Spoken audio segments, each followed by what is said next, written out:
everyone. My name is Jackie Murphy and I am sitting in for Bard Hill, who is off in the woods of Maine with no internet connection. I am the vice chair of the commission. So this is my first stab at this, so I hope you'll grant me a little grace, but I'm happy to see everyone, many people here in person, and welcome to those of you online. I hope you can hear us. Let us know if you cannot somehow by, waving or shouting into, unmute yourself to shout. So I'd like to start with going around with some introductions because we have some new board members here. And in the past, when we were present, we'd have some name tags. So it might be hard for me to call on people, but I'd like to start over there in that corner, just say your name and what town you represent. And then we'll go around and then have the people on the Zoom also introduce themselves. Andy Watts, Essex Town. Thank you. Amy Bell from V-Trans. Chris Shaw from South Burlington. Catherine Bates, Jericho. Jonathan Chavez, local Burlington alternate. Is there something else I know? Bruce Wilson, household social and economics. Introduce myself. Jeff Carr, Town Shepherd. Dana Hanley from Charlotte. Garrett Mott, Yule Store. Andrew Moncrief from Burlington. Tess O'Brien from Bolton. Joe Segali, Huntington. Okay, if we could start with Miles. Miles Waite, Conservation and Environment. And then Dan, Dan Karen, Essex Junction alternate. Ben, Yeah, Ben Bornstein, Town of Westford. Matthew, Matthew Langham, V-Trans. and Andrew. Andrew Chomlick, South Burlington alternate. Right, I think that's everyone. So the next item on the agenda is, are there any changes to the agenda? And I have one minor thing, which is something we said we were trying to do better is having group agreements. Yes. So we can add that after number 2. Okay, so are there any other changes? So I would move we amend the agenda to include that item on the agenda. Thank you, Jeff. Second, thank you, Chris. Oh, thank you. All those in favor, raise your hand or say aye. Aye. Aye. Anyone opposed? Any abstentions? Right, the motion has passed. So do we have any, number 2 on the agenda is public comments for items not on the agenda? Hearing none, we'll move to number 3. Which, oh, 2B, sorry. I'm failing. That's okay. Kate Kate, do you want to speak to this topic, group agreements? Sure, I'd be glad to. I've just passed out a paper copy of the agenda. If someone needs one, I can get one. Okay. Yeah, that time. I do. This thing right here over your shoulder.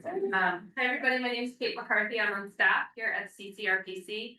I just want to share a little bit about the group agreement. So the idea here is that these are some guidelines to keep us reminded of what it means to run a good meeting, to hear each other, to learn new things.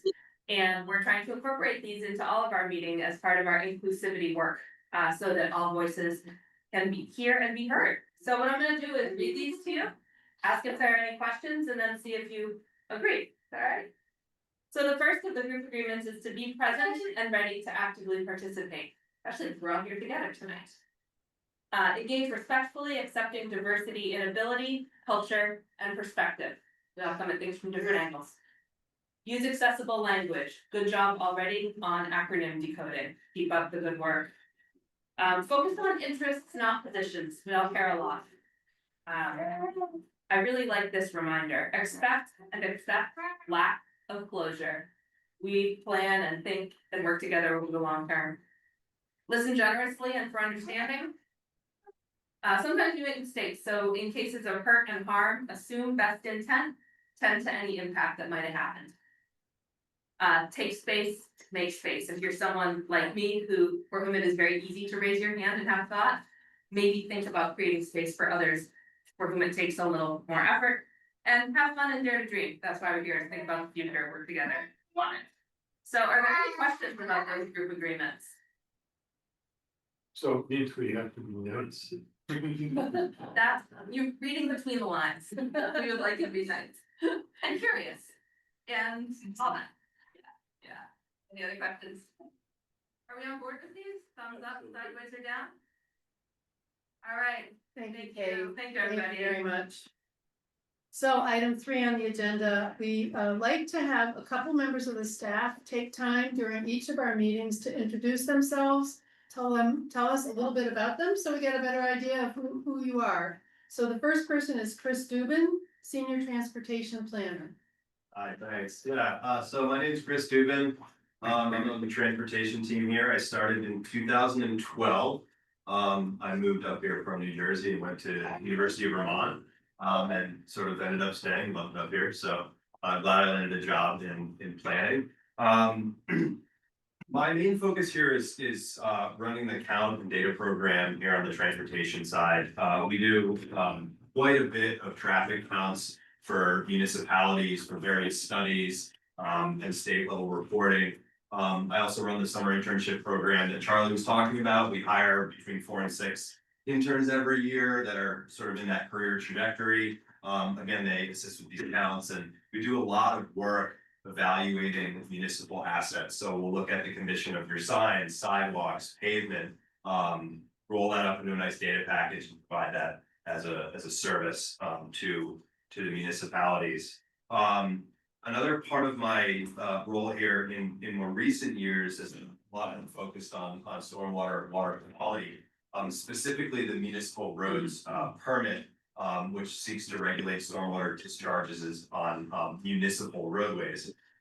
There's a lot to that permit. We really act as a person to navigate the policies and directives within that, assist municipalities in executing what that permit needs to stay in compliance. A big part of that is completing the road erosion inventory, where people would go out, evaluate sections of roadway, and determine whether they're in compliance with this permit or not. And lastly, assist municipalities in accessing funding to actually upgrade these non-compliant segments. In addition to that, I manage various stormwater scoping or asset management type projects on an annual basis. Those are usually request process. And then lastly, I serve as sort of a staff assistance for the Clean Water Advisory Committee, the QUAC, the MS4 subcommittee, and also the Basin Water Quality Council. Great, thanks so much. Next is Sarah Kelly. Oh, behind you. I'm here. Okay, good. Hi, good evening, everyone. My name is Sai Sarapalli. I'm Senior Transportation Planning Engineer. I'm for CCRPC for more than 12 years. Yeah, I think I started around with press maybe a couple of months later than press. I got my bachelor's degree from India in civil engineering, and then I went to University of Idaho for master's degree in civil engineering with the focus on in transportation engineering. They had a really nice research lab over there, called NIAT, National Institute for Advanced Transportation Technology. They pioneered in like a traffic operations, and they brought like new technology. The video detection at the time was experimenting on that video detection. So I was part of research work at University of Idaho. And then I worked in Boise for 8 years, Boise, Idaho, as a design engineer for a consulting company. So I worked on some small scale road design, stormwater design projects, transportation master plans. And in 2012, I moved to Vermont because I wanted to move closer to my family. I have a brother who lives in New Jersey, but last month he moved to Atlanta, so I wanted to be close to family. But so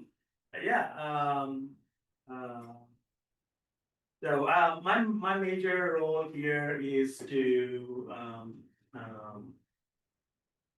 assist towns with the technical assistance requests like now we get requests for safety studies, speed studies, safety audits.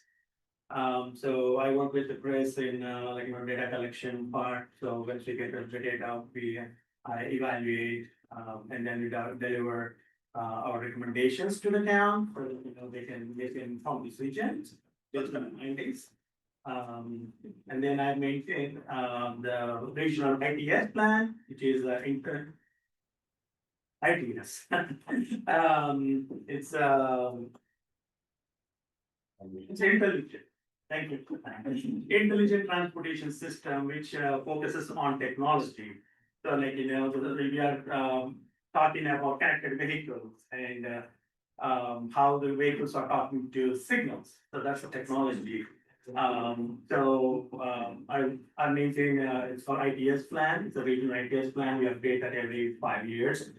It includes all the technology projects. So as part of that plan, we work with the municipalities in evaluating their traffic signals for infrastructure. So we look at, like, how their controllers working. And then we provide recommendations for any upgrades. So we develop an implementation plan so that, the town can implement based on the available funding and budget, and also maybe they can go out for additional funding resources. So that's the other program that I manage here. Next thing is I'm also serving as a municipal project manager for Jericho on what, 2, 3 sidewalk projects now. Yeah. So the latest one is near completion. Along Route 15 in Jericho. There's one on Brown Street, so Brown Street Path and Bridge project. There's also Lee River sidewalk project in Jericho. So I'm assisting the town, managing those projects, like from design to construction. And also the recent MPM project that I completed was in Sherburne. For a sidewalk project and a pedestrian bridge along Irish Hill Road. So that was open like last November. It was dedicated to the public, and I mean, like, then when you see that your work is come to reality, like you see on the ground, it really makes you happy. So I really like what I'm doing at MPM. Yeah, other than that, like, manage projects, open projects. I also run traffic simulation models, like the micro simulation models using Synchro to, like, evaluate intersection operations and understand what the level of service at the intersections. So those are like other tasks that I do at CCRPC. Values of Burlington. I have 2 boys, one teenager, 15 years old, and another 8 years old. My wife works as a account manager for an insurance company. I like that, my son asking for a dog. I'm not taking care of the dog. They always wanted, but then I'm not taking care of the dog. So, yeah. Well, I'm thanks. happy to answer any questions. I will say that Sai is the eminent professional because he was there to present a speed study on Skunk Hollow Road. The night we were roasted for putting speed humps on brown trays in the center. So he still stayed for that instead of leaving the room. But the public won, and yesterday they took those speed bumps away. Yeah. It was so sad because lots of people in the center loved them because it really did work, but they also did like the fact that there were people who would lay on their horns every time they went over the speed hump. Very, yes, very childish. Yeah. Lots and lots of people because they use brown traces and, they speed demons, Don't take flags. Well, thanks, Chris and Sai. That's a great introduction to your work and sounds like you're busy. Yeah, basically. All right, so moving on to the draft minutes of July 16th, 2025 board meeting. Are there any? Approval with Catherine's. Okay. I just have a couple little ones, okay. line 57, I think there, it's a typo, it's a CC or CCPRC. On line 57. Well, we merged with the. And then 62 is like CCPCP. Oh, yeah. And also Vietnam. Or, could be, Cyrillic from, okay. All those in favor with Catherine's edits? Anyone else have any changes? Nobody ever has it. For those of you who are new, Catherine is our resident, proofreader. Yes, yeah. All those in favor? Aye. All those up there. Okay, anyone opposed? Nope. Any abstentions? All right, the motion is passed. So now we're moving on to the Transportation Improvement Program, the TIP amendments, and I guess that's Christine. Yep. Not they're not going to do the first one. Just the amendments. Just the amendments. Yeah. Yeah, so it's in your packet, there's about 18 amendments. These are really mainly just, kind of adjusting the tip for the end of the fiscal year, which is now, federal fiscal year. I think there's a table that shows kind of the red line strikeout, what the changes, and give questions. They're, I think, mostly pretty straightforward. I will move approval of 19 proposed. Okay, yeah, Chris, approval, This is MPO business. Andy seconded MPO business, so MPO votes. All those in favor, please say aye or raise your hand. And I can't see the people on the, Oh, I'm sorry. yeah, sorry. I'm not helping you right now. No, that's okay. All those in favor, please raise your hand again. Any opposed? Please raise your hand. Abstentions? Okay, motion passes. All right, now we move on to number 6, the financial update, and I guess Forrest would be doing that. I'm pulling up the. Was it in the packet? It is in the packet. Scroll down, yeah, half the notes of this are on the And let me figure out how to share. Okay.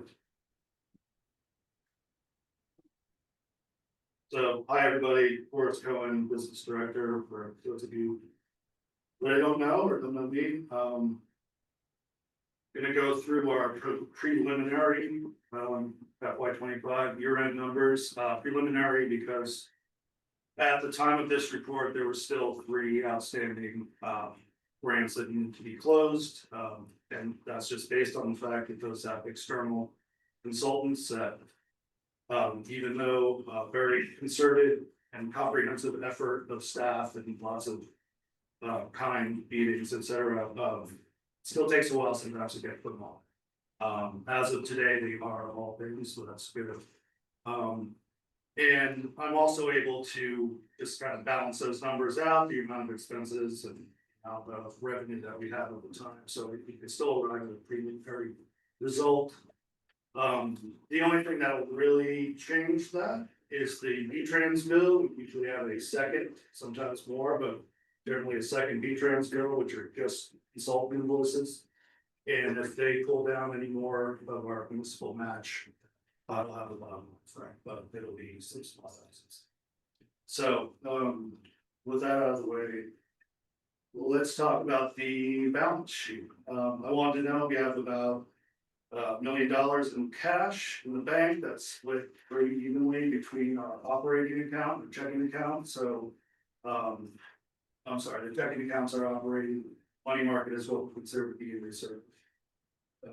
We also have a pretty large number of accounts receivable. I can almost see what that says. It looks like one, it's like 1.6. Thanks. So that's a pretty big number. Fortunately, if we go down and look at accounts payable, it's about $500,000 less. So that's a decent ratio. That means we get all the money in that we're expecting, we pay all the bills that we have, we're still net 500,000. So that's a decent place to be. If we scroll all the way down to the bottom, we'll see that, no more municipal dues or ACCD money, that would show up here. That's unearned income, if we still had any, but that's all been expended. If we go all the way down to the bottom, we'll see our net income, which is just over $2,000, which is on 8.4 million. I mean, that's pretty much breaking even. And I don't expect that number to try and change drastically. Like I said, it's small thousands based on just final journal entries and maybe pull down some more back. So far, I think all of the V-Trans bills that we received for June 2 are regional or local match. So I'm sorry, they're all local match, they're not regional, so they're going so that's a very quick run through the balance sheet. Any Just a small, questions or comments? small question. I'm assuming that the security deposit is with our landlord. That is a good assumption. We've been here over 15 years. They don't trust us yet. Would you? Yeah. No, just checking. We haven't had to give them a bill. We had $75 in interest. What's that? We made $75 in interest, so we. Yeah, but I mean, Security deposit? I mean, that's, it's just, it's a small thing, but. All right, we'll work on it. I mean, we came in here on a promise that they were gonna do a good job on the building, and we took the promise from them. We were the first big organization to commit to the building, and they're still holding $8,000 from us after over 15 years in the building. When we move out, we'll sure collect. Well, yeah, but that's standard practice. I mean, I just, it's annoying. Noted. Definitely added to the list of things to generate about. I frankly had not given that much thought. That's why you have me on the finance committee. Stick with the details. How much is it? What's up? We're making money on a deposit, interest on a deposit. I'm sure it's cool. Well, technically, Bruce, they're supposed to give us an interest on it, over time. But when we get it back. So they're holding it, not us, so it's 0.1% probably. Yeah. If we're lucky. So it might be a couple of months. Yeah. Any other questions on the balance sheet? I was just gonna say, I really appreciated that, the summary, the year-end summary, the bullet points. Oh, good, thanks. I don't know that we've had that before. I usually do a more like formal looking memo. Yeah. This one is a little more, you like this? Yeah. A little better? For me, I Okay. do, Yeah, just, you know. it's a little less stiff. Yeah. Yeah. It's okay to just do the important points. We don't need all. Yeah, so you like the summary? It's okay to do that. It's okay? Yeah, All right. I would like, when we do get things final, to see this year and last year, so we can look. Yeah. And see any change of any significance that might generate a question. Yeah, that makes a lot of sense. Both for the balance sheet and for the income statement. Yeah. So, that just would give everyone a frame of reference to kind of know what's going on. And that's not hard to do, so we can start doing it. It's a standard report. Yeah, QuickBooks will spit that out, so to speak. So on to the, well, this is called a profit and loss, it's just QuickBooks. That's not me. Our revenues over expenses for FY 25. Thank you. You're welcome. So, the year for this really condenses the transportation, there's a lot of numbers behind that, for county. Call 4.7 million. Thanks, Charlie. 4.7 million just in the transportation program. So overall, our entire revenue and expenses, they pretty much balanced out 8.4 this year, which is $2 million more than last year. And I'm not sure, I haven't really dug into a big change in the transportation. Surely it didn't go down, but we also have between CUD, the tree grant, so that's Chittenden County Communications Union District. We have the UCF block grant, which is a tree planting grant, and then also the raise grant, it's about $2 million. So. That's part of the big part of it is not other thing. So, you know, that is quote unquote money passing through us, but it's still money that needs to be managed. So, but really, great job on staff. I'm pretty sure if we didn't meet or exceed almost, you know, very close to 100% of our operations revenue, which is billable staff time. So We had an issue in December where we were falling behind, and the staff did a great job the second half of the year. They did, yeah, Charlie put up that message. We also adjusted the indirect rate, which I was worried that we might have jumped the shark a little bit on that one, but given the fact that we're basically dead even for the year, I think seems like we did pretty well. So all in all, our budget is frankly kind of designed to break even, so this is, if we're doing everything exactly right, and nailing everything, we come out to zero, so. Being a nonprofit. Yes, being a governmental entity, so, this is where we ended up, even with kind of a wacky year, we're very negative halfway through.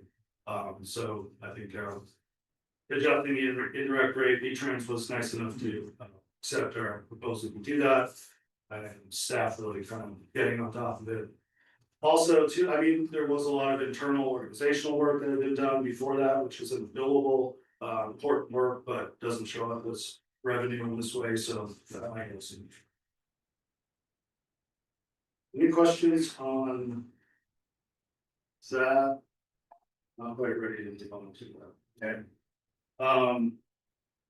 I do wanna point out something about the, so the ACCD and the, municipal dues. So this year, again, like last year, we used $100,000 of ACCD funds. Is there a part of this you want me to scroll to for? Yeah, so we could see this, back up in the revenue side.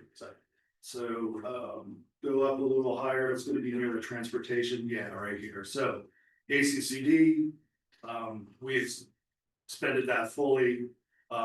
There's another 100,000 in that project income transportation condensed line, okay? And then we also had our municipal dues that go toward matching transportation projects, go toward a lot of matching transportation staff time. So this year, those were all, we've had some years where there's been a little bit of leftover, isn't the right term, if someone has a better one. Thanks, but some excess, this year we really did. You can kind of see like we were roughly over expended ACCD about $80,000. We had about $80,000 in dues to cover that. So it's just kind of pointing out, one aspect is we have the ability to use the $100,000 of ACCD to match those projects. That may not continue forever. And then also with that, we were right there. There wasn't really any extra. So just kind of making that point that we're Unallocated municipal dues. yes, there was everything was allocated, everything was needed. Yes. So I'll stop a lot of those. Cash flow is good. Go ahead, Ty. No, go ahead. This is just in my notes, just pulled up, so those numbers are probably like the 27th, I say today, of August. So those are a little bit out of date. Today we have 350,000 in the checking, basically the same amount in the reserve account, a little bit more, 504,000. And our payables are 328,000, receivables 406, so we're net 78,000 there. So still in a good cash position as well. And I guess I just have that note there too, that some of that cash is not ours yet. A couple of grants that we were basically advanced the money and we're spending that down this week. So that money is in our checking account, but until we earn it, it's not technically. Any questions? Any less? All right, or you guys in the silence. Awesome. So an even more exciting topic is a letter from the auditor. And so this is, so, I mean. Yes, we asked the auditor, Charlie asked the auditor, like, it's. This letter is addressed to the board, so probably makes sense to share it with you guys. And this is usually, this language, shows up in a letter that. You all will get at the end of the audit again. Which says like, this is basically what we did, this is how we went about it, etc. And, we just need to let you know this, it's legalese, accounties, stuff. CBiz, is now thinking, well, maybe it's good to tell you ahead of time what we're gonna do instead of just telling you at the end what we did. Seems to make sense. And they've also identified this significant risk, which is that management may override internal control, so. If Charlie or I guess, went rogue, yeah, that would be a problem. The auditor assured us that this is not unique to the CCRPC, this is kind of like. So that's the issue. Heads up, the sky is blue. This is the issue du jour that auditors always have. They have to say something. It was like a number of years ago when the auditor criticized us for not spending money fast enough when they were also on the other end slowing it down. So auditors have to have something. Some years it's like recognizing leases as liabilities for an unpaid portion that we haven't gone through yet. Retirement account issues and unfunded VEMRs, that somebody could be potentially liable for, including the RPC at some point in time. So there's always something that comes from the auditor. So this is an inherent risk to all audits, but, so that's up. Guys, Will it blue. be the same person doing, like, even though it's a different company name, it will be the same person doing your audit this year? Yes, Doesn't always happen that way. They rotate within the company too. yeah, we still have Kyle. I thought I recognized the name. I was- Yep, Connors, yep. And it's fortunate, because, yeah, it's great. And he knows us. Yeah. Indeed, so, yeah, I believe they were acquired by, Markham was acquired by CBiz, so I'm not exactly sure. All right, So do either of these things require our approval? Just. no, this is just, That's what I thought, but I'm just. When we get the full audit, the board votes to accept the audit. and you all will receive a more complete, year-end report with the, compared to budget Excel sheet that you usually get to see in a cash flow sheet, et cetera. So, thanks. That's one. Yeah. Thank you. All right, we're moving on to item number 7, the Williston Town Plan. I would guess that would be Taylor. Sure, yeah, not a ton to talk through here with the Williston Town Plan. PAC held a public hearing to review the Williston Town Plan, I believe in May. They recommended the board recently approve the plan and confirm Williston's planning process and provide an affirmative determination of energy compliance. Provided the town adopt the plan, the select board adopted the plan in August. So tonight we're just seeking your passage of a resolution. Again, regionally approving the plan, confirming their planning process, and providing them with an affirmative determination of energy compliance. I'll vote to do that. I'll second. Are there any questions before we take a vote? This is RPC business, the municipality. Thank you. This is RPC, in case you didn't hear It's that. actually not RPC, it's municipality. RPC municipalities, that's it. Okay. Thank you.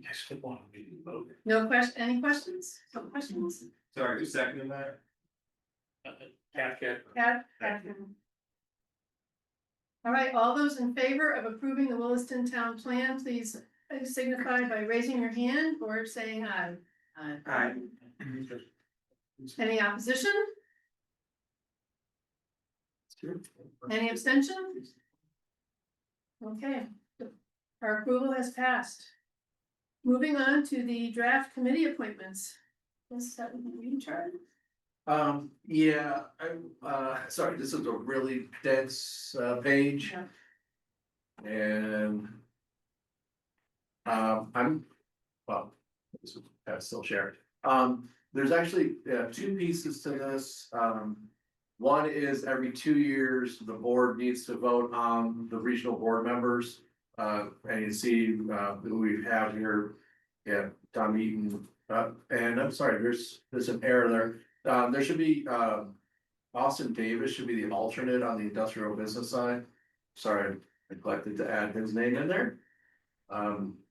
We can make that note, Chris, on the minutes, and then the chair with the board concurrence, so essentially is a vote of the entire body to approve committee membership. So we talked, you looked at these at your last meeting in July, made a couple changes.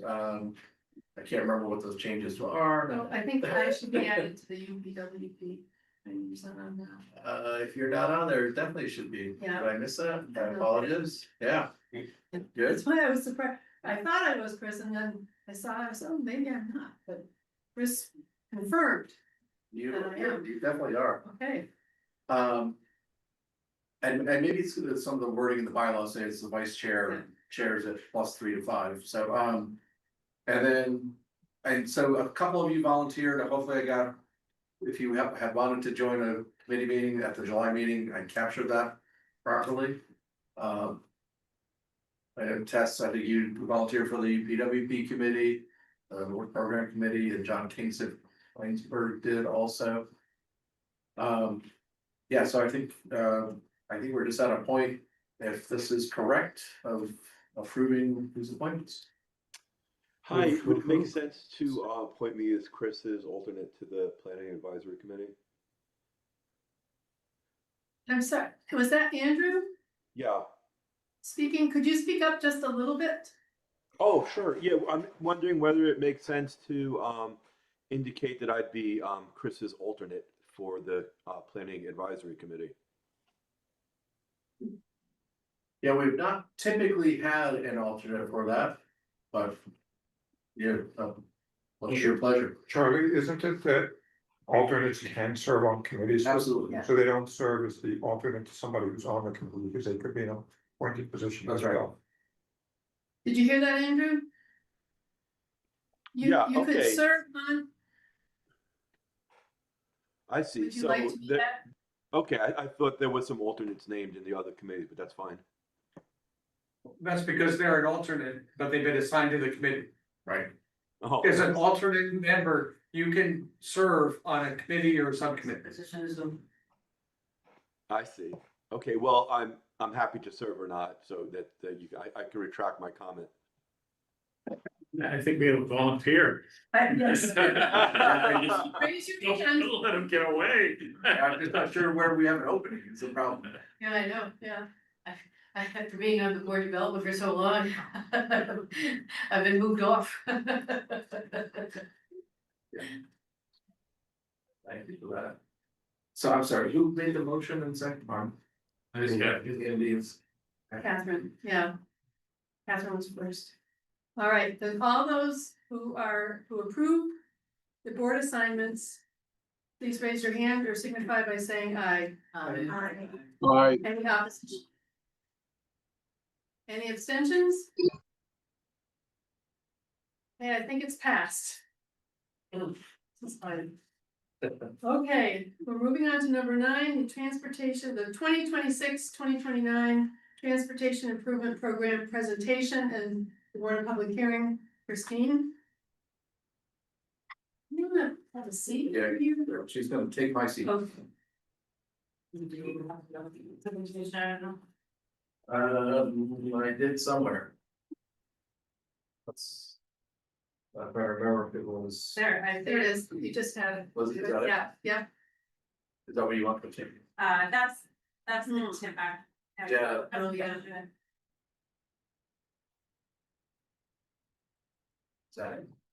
No, That's it. that's, I'm sorry, maybe I didn't grab the presentation.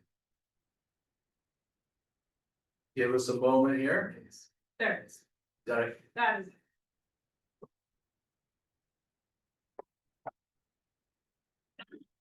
Those of you that are on Zoom, can you see this tip presentation? Yes, okay. Alright, thanks, Charlie. So I think it'll be quicker if I drive it, so we'll do that. As Jeff said, I'll be talking for about 10 minutes and then if you have questions, you can stop me along the way. I probably will talk a little quickly, so you can stop me if I'm talking too quickly, but anyway, so we're Christine Ford, transportation planner. We're here to talk about the 2026 to 2029 transportation improvement program. So context, Charlie talked about this a little bit earlier, but just to kind of go over like where this fits in our process with starting with the Metropolitan Transportation Plan, the ECOS plan, where we're talking about broad visions, the 20-year, county vision. From there, we move into planning studies, corridor studies, a little bit more specific. From there, we go into scoping studies, specific studies where we're looking at locations, trying to develop alternatives for those locations, improvements in different locations, and then funding. So, excuse me, the tip is the point where we try to get funding for projects, the tip, the STIP, the capital program, and then from there, moving into design, right-of-way construction. So the tip is a list of projects, if you had a chance to look at it.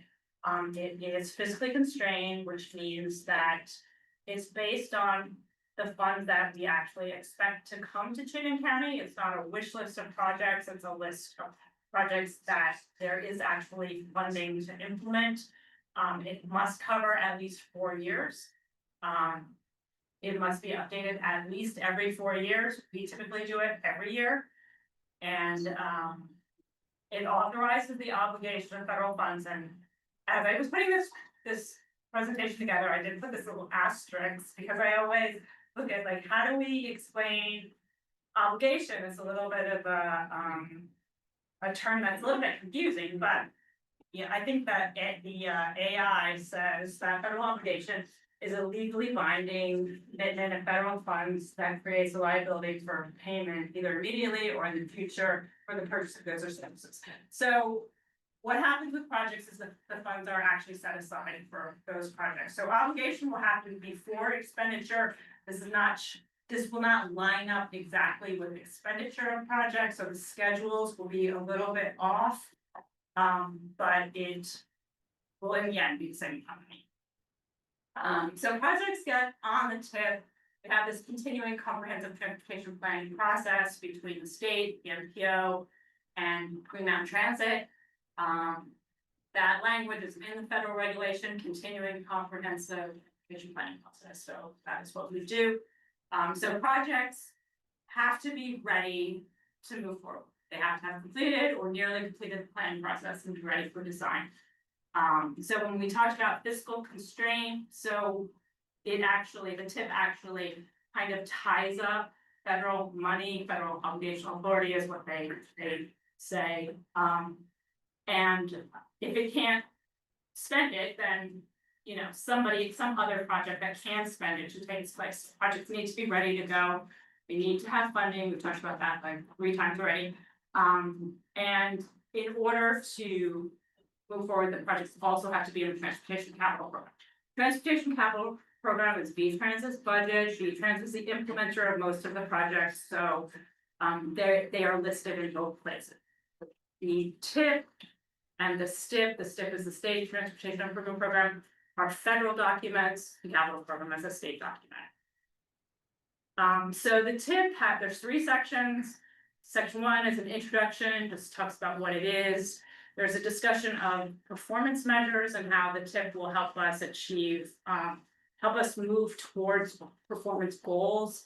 There's an adoption resolution and then glossary. Section 2 is is the list of projects. And then section 3 is some tables and graphs that just break down the total dollar amounts. So page 1 of the TIP, difficult for us to read here. Projects are organized alphabetically by municipality. We have the project name. Some projects have a little description of the location if it's not obvious from the name where it is. There's a CCRPC project number, there's a V-Trans project number, and we also list the V-Trans project manager. If you had questions from V-Trans, you could contact them. So our main interests are these 4 columns, which are the federal funds in each of the 4 federal fiscal years. So since this is a federal document, it's based on the federal fiscal year, October 1st to September 30th. This will list federal funds only. It doesn't have a local match. Because federal highway is interested in the federal amount. And this is broken down by PE right of way, preliminary engineering, right of way acquisition and construction. There's a column for other, that's typically scoping, or the transit funding is listed under other. And yes, so we also have the estimated total project cost. This is our most recent estimate. They change frequently, so this is not always going to be the most accurate. Federal funds obligated through FY 24. This will be the amount that was obligated through the end of the last federal fiscal year, September 30th, 2024. And then this column is the amount that's in the federal fiscal year 2025, the current, which will end in like 10 days, less than 10 days. But these 2 columns together will give you an idea of how much has been spent on the project previously. Project use category, there are 9 categories. These are just so we can group things and talk about them and make graphs and charts and things like that. Federal funding source, that's mainly of interest to federal highway and federal transit administration. And then remarks, if there's anything else we want to say about it, this will list grant amounts, if there's if they're grant funded or any other thing that's relevant.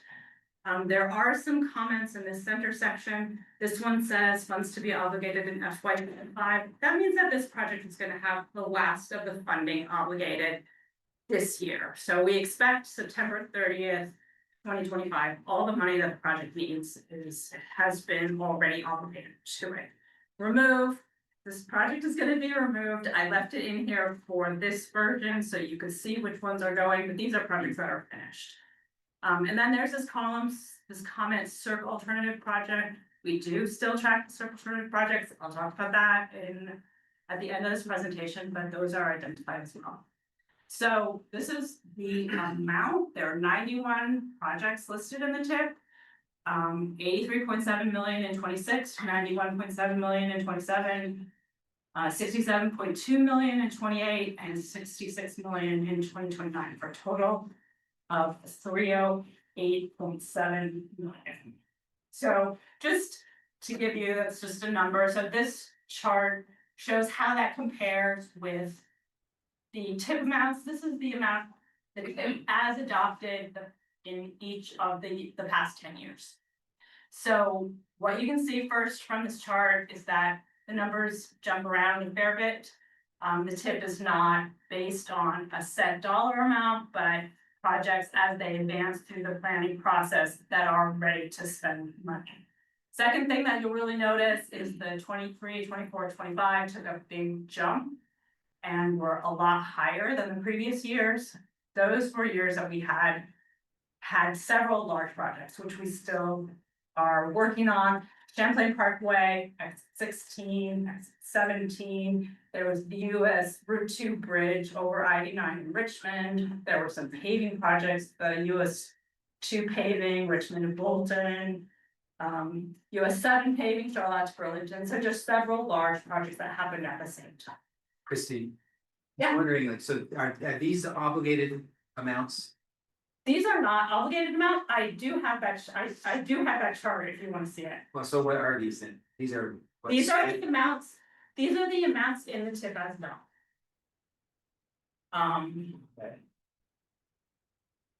These are amounts in the TIP as well. So I think what Joe's asking is that the obligated amounts are not going to be exactly the same as this. Because typically all the funds are not obligated.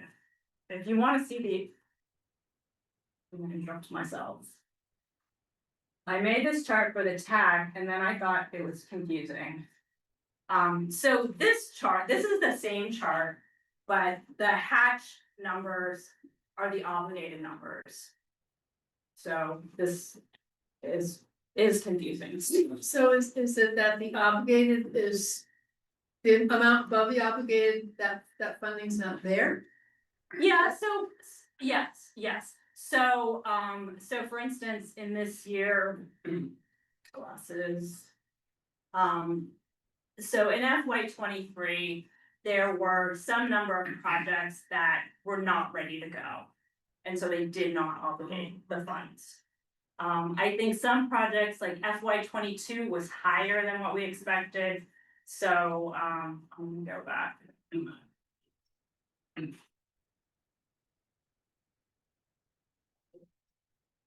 I learned a long time ago, don't count the chickens until they're obligated. It's true. And it's true. And I mean, there's different ways. I think But so it's really the total is kind of what you're hoping for, planning for based on the best information at the time that you tip.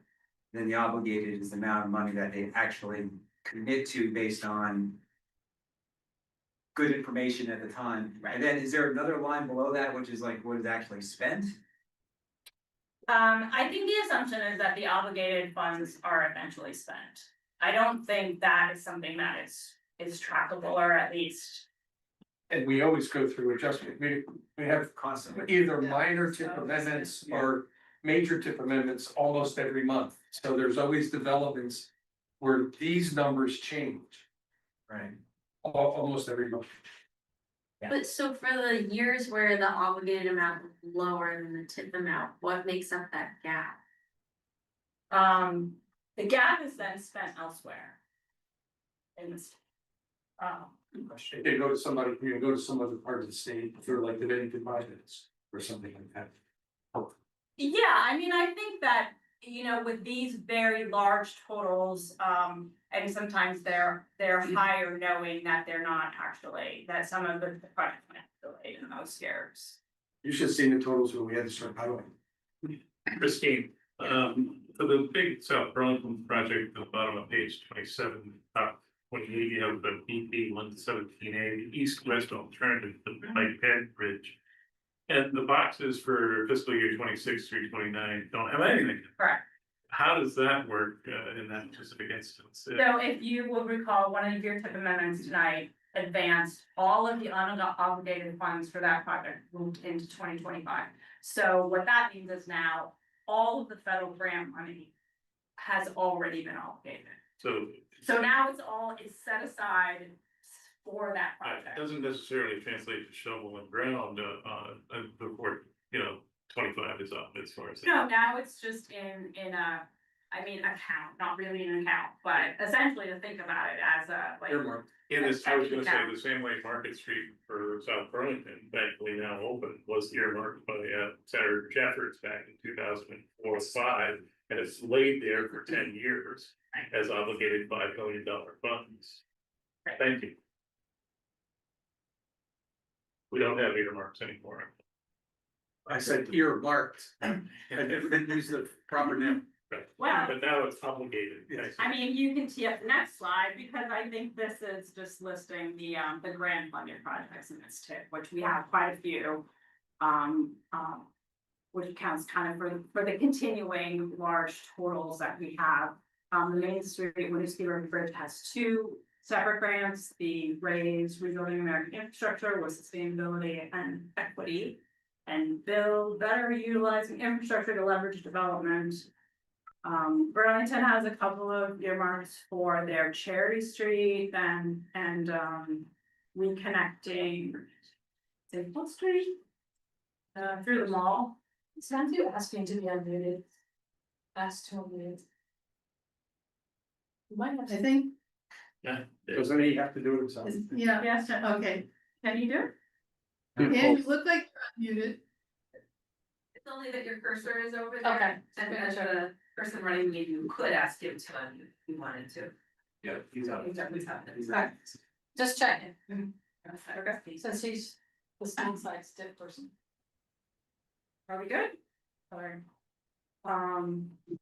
there is a grant, there's a grant for electric vehicle chargers in Burlington. I think that had been frozen, and hopefully that will be advancing, and then there's state like grants.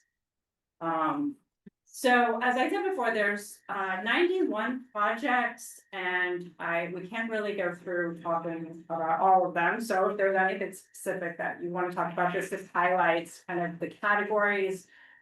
New sidewalks to pass, there's 18 projects. These are primarily grant projects by PED grants, Transportation Alternative Program grants, and then that RAISE grant for the East-West Alternative. Bridge preservation, we have a whole variety of different types of bridges here, state bridges. There's the Main Street Winnisky River Bridge, one of the largest projects. Some town highway bridges, a couple of interstate bridge projects coming up.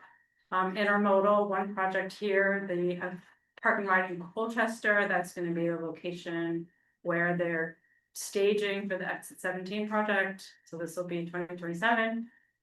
New facility, major roadway upgrade, we are finishing up Champlain Parkway and Exit 17.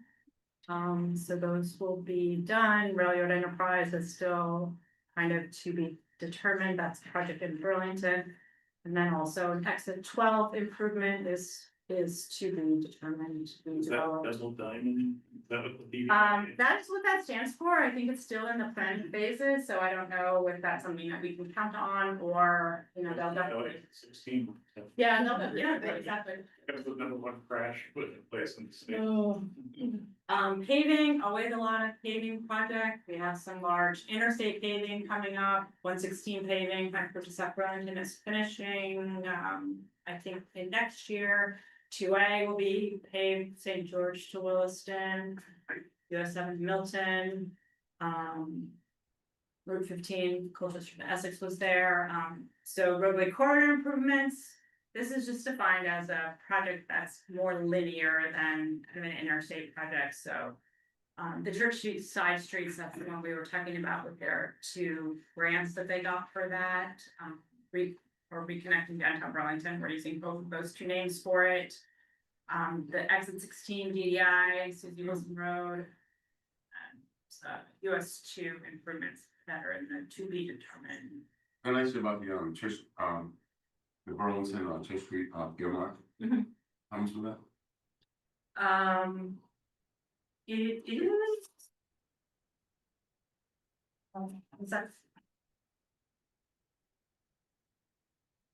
There were 2 separate grants for that.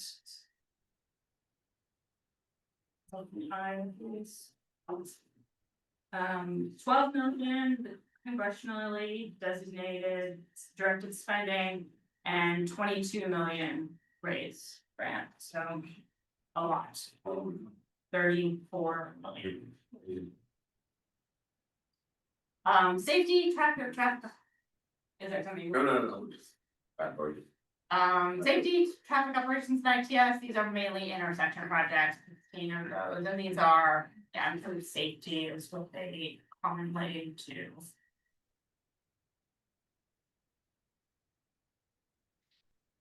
Transit, there's 72 million for transit. These are formula funds from FTA, CMAQ congestion, mitigation air quality, different FTA grants that Green Mountain Transit goes for, and then also elderly and disabled programs. Last category, stormwater and environmental. These are the municipal highway and stormwater mitigation grants and transportation alternative grants. And this is category where we also put the electric vehicle charger grant project. So this chart shows the funding by category. The largest category in these 4 years is transit, followed by bridge and culvert. The bridge is driven largely because of the Main Street Bridge being so large. The roadway corridor improvements, those 2 Burlington grant projects fit into that category, and that bumps that one up quite a bit. This chart is the last 10 years, just the most common, the largest category is typically paving. Followed by transit, so this is a little bit more of our typical funding. Is that transit mostly the operational costs? It's a lot of the grants that they go after for their new vehicles. So I said we were gonna talk about the circle alternatives, so for those who are still tracking this, In 2011, CERC highway was canceled. There was a CERC task force from 2011 to 2013 that developed a list of 34 projects, $99 million in projects in 3 phases. So we added another list to the completed project this year, so that was nice, the Crescent Connector in Essex Junction. But the first list, there looks to be about 10 of those are completed projects. There's one remaining phase 1 project, and 16 that will be completed in the next couple of years. Phase 2 projects, there's 2 other phase 2 projects that are both in the TIP and are moving forward, Santillo Road and Severance Corners intersection.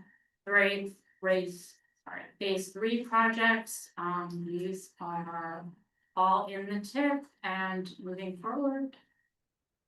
Really love to have a focus on Montpelier and drive up 2A and rush hours. Well, now, especially now it's under construction. Bingo. And then these are the remaining phase 3 projects that are not, have not advanced. So that is all I have. You want me to go back to any other slides? I'm happy to do it, or talk about any specific projects. Any questions from those on Zoom? Madam Chair, I move we warn a public hearing for October 15th on the fiscal year 2026-2029 transportation improvement program. And a second? I'll second. Chris Shaw seconded. Yep, this is NPO business, business. even though it's not listed on the. So all those in favor signify by raising your hand or saying aye. Aye. Any opposition? Any abstentions? The motion has passed. So just one clarifying point that I'd like to make, so we are almost to FY 26, right, October 1st. So we will approve the TIP in October, but in order for it to officially take effect, it has to be submitted and approved by Federal Highway. So we continue to use the old TIP until the new TIP takes its place. Maybe that was more confusing than clarifying, I apologize if it was. But if V-Trans voted for it, Federal Highway's gonna love it, right? It's submitted to Federal Highway with the STIP, so the STIP process is being. Oh, there's not many people left at Federal Highway That's right right. now. Both of them. Yeah, they have 6 people, they're at half staff. So they can't make trouble then. No. All right, well, thanks a lot, Christine. You gave us a lot of information in a very brief time. So now we're moving on to the draft Ecos Regional Plan and Act 181 update and presentation, and it's stealing it. Thanks, Jackie. You're welcome. I will stop sharing this, hit on the right firebox slide. We have Charlie Brown. It's done 30 minutes on this. Oh, we're gonna try to spend less, Jeff, if we can. We folks take a break. We've been at this for a while. Folks take a quick 5-minute break. No, we're gonna, all right, we're gonna charge for it. Sorry. All right. So I'm Taylor Newton, I'm the planning program director here at CCRPC.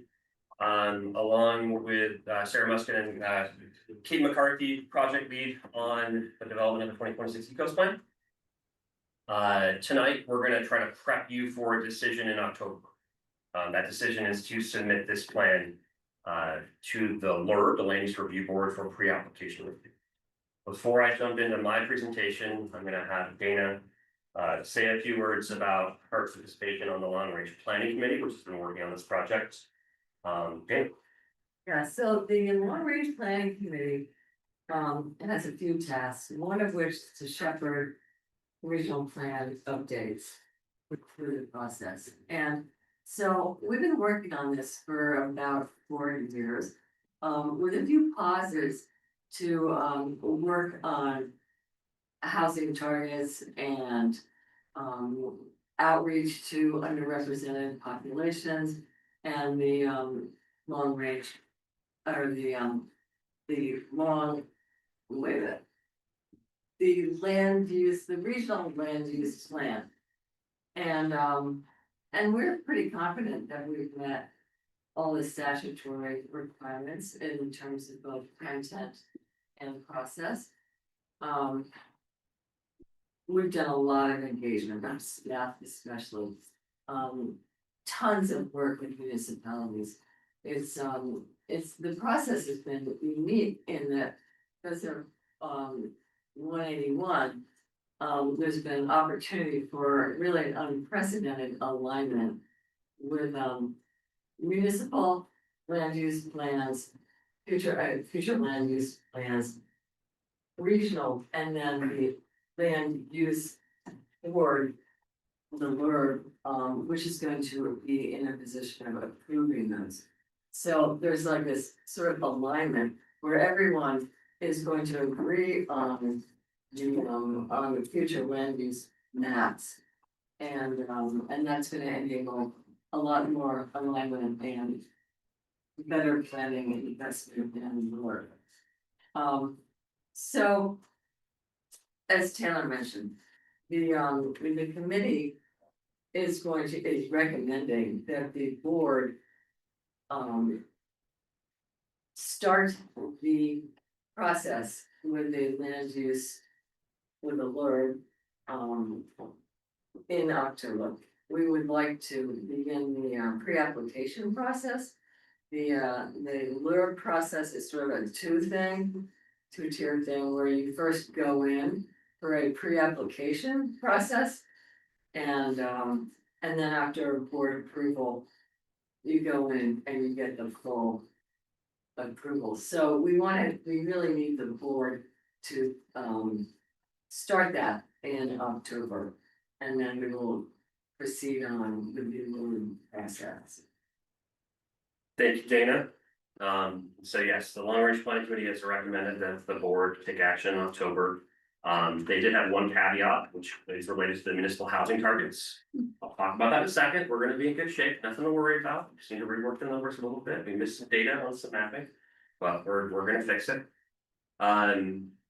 And so in terms of agenda, I'm gonna talk about the development of the plan, reiterate the process that we followed. We're gonna talk about our engagement work.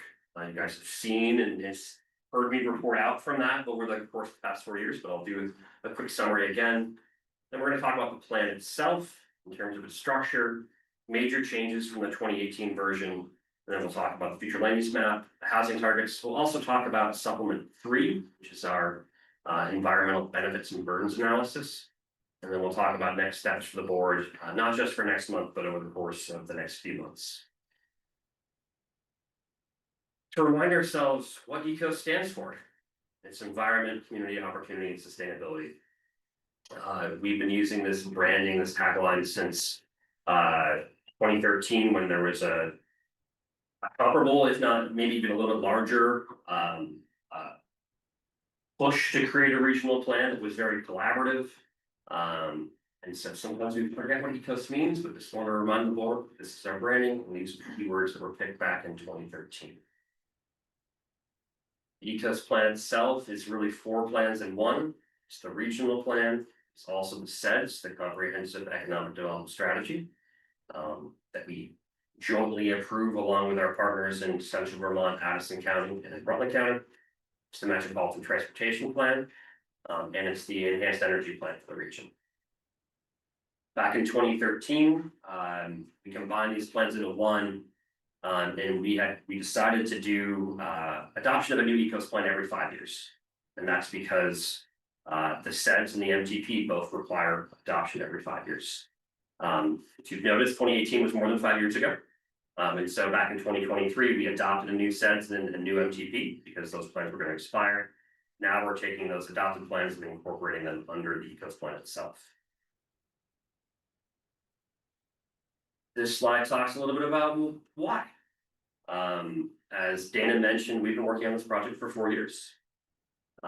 We originally decided not to adopt a new plan back in 2022 when we had some staff changes.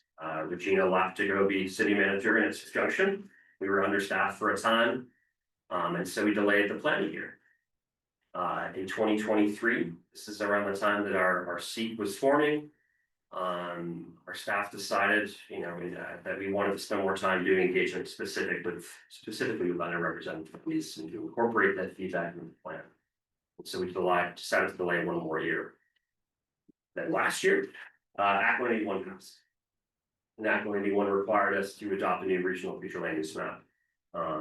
And also the Home Act the prior year had required us to develop municipal housing targets and to allocate that regional target to the municipalities. And so there's been good reason why we've taken this long to develop this plan. It's been a long road. And as Dana said, I think we've come to a pretty good place. And so that minor amendment back in 2021 that we started working on, really just data updates, has evolved into a major amendment. And it's a major amendment where we've done meaningful participation with all our municipalities, especially in this past year, but also with underrepresented communities back in 2023 and 2024. We've revised the entire structure of the plan itself. We now have two key themes that run throughout the entire plan. That's climate and equity and inclusion. We have new regional future land use map, and now we have municipal housing targets. This work over the past 4 years has been led by the Long Range Planning Committee. Members have kind of come and gone. But right now you see the board representatives on that committee. I think Dana might be the only one that has been there the entire time. So thank you, Dana, for hanging with us for 4 years. There are 11 members of that board, and it has representation from the full acronym soup of subcommittees that we have here at CCRPC. In terms of engagement work, as I described, we've had 2 major rounds of engagement. One with underrepresented communities and one related to Act 181 and the development of the new regional land use map. Over those 2 different rounds, we've engaged with over 2,000 people.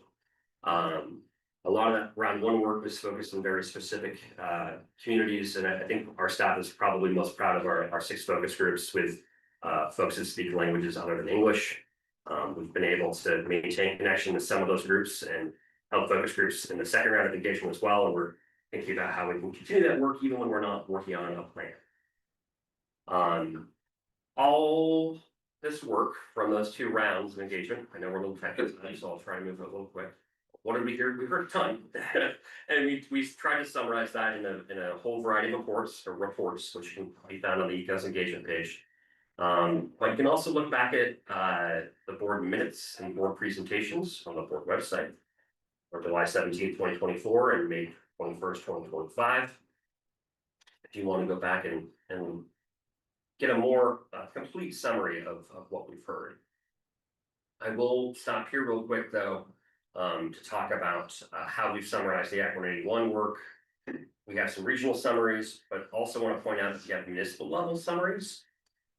Those municipal level summaries for your municipalities can be found in a report that we wrote to the Long Range Planning Committee. We did a report for each municipality where we summarize the engagement process, summarize what we heard, talked about remaining points of conflict, and provided a recommendation to the Long Range Planning Committee. So if you're looking for very specific Bolton and Winooski, Huntington information, it's in that Long Range Planning Committee report.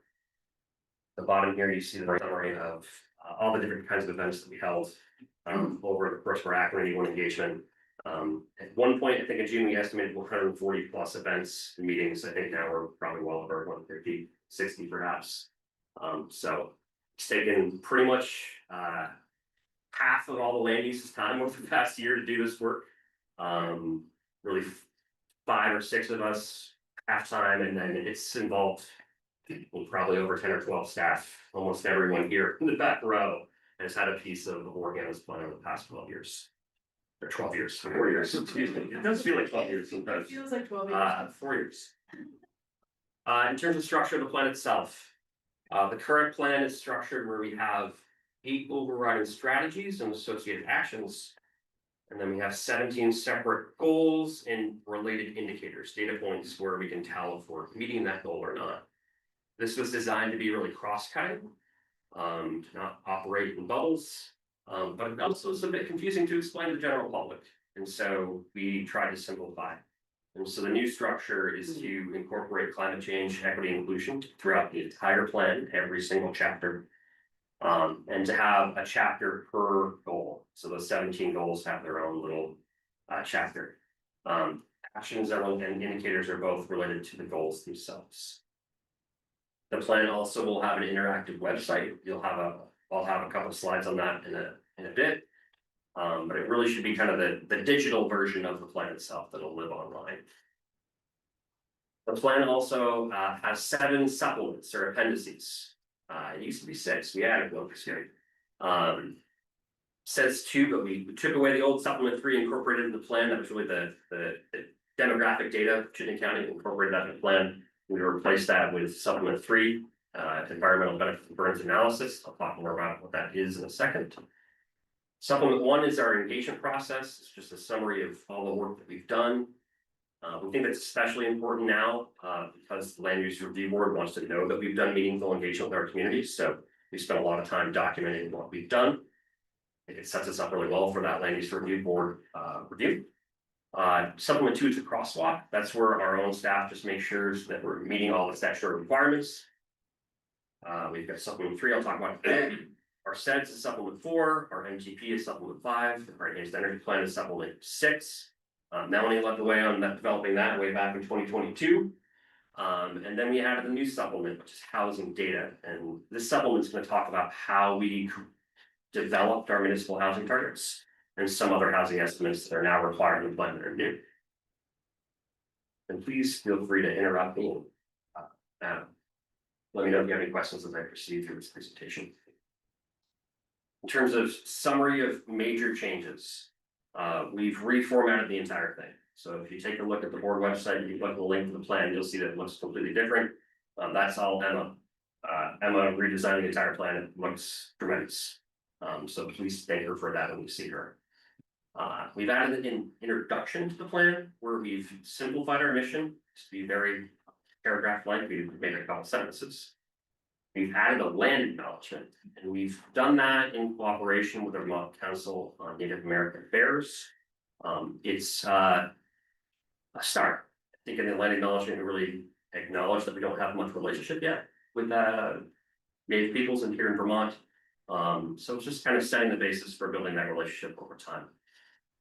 As I said before, we took all the demographic data that used to live way back in the plan and added that into the introduction. And we've added some more explanation about how we use data in the plan and the kind of language we use in the plan in the introduction. We've added a new planning practices chapter. And this is about kind of codifying a little bit of our code of conduct and how we operate here as planners here at CCRPC. We thought that was important and that should really be front and center, be part of our original plan. We rewrote it for a health chapter with cooperation with the Department of Health, a lot more data focused.